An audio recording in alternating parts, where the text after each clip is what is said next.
गहना किणवा पूर्व नजर पकांतु केउं सहर रे केते रहिछि सुना दर।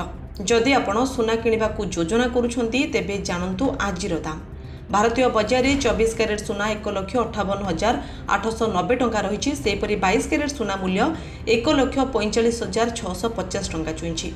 राजधानी भुवनेश्वर में 24 कैरेट सुना मूल्य 10 ग्राम पिछा 1,58,890 टंका रही बेले 22 कैरेट सुनार मूल्य 1,45,650 टंका पहुंची।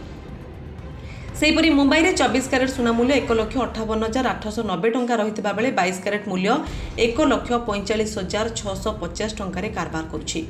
सेहीपरि नुआदिल्ली में यथाक्रमे 1,59,040 टंका और 1,45,800 टंका रही 24 कैरेट 22 कैरेट्र 10 ग्राम पिछा सुना मूल्य।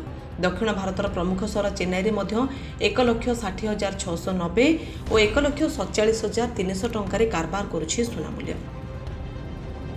अन्यपटे रूपा मूल्य किलो पिछा 2,85,000 टंका कारबार करुछि। आपण जदि सुनार शुद्धता जांच करने को चाहूँगी तेबे आपण BIS केयर ऐप रे जांच करि परिबे। सुनार लाइसेंस नंबर हॉलमार्क किंबा पंजीकरण संख्या भूल थिले आपण सीधा सड़क सरकार निकट रे अभियोग करि परिबे।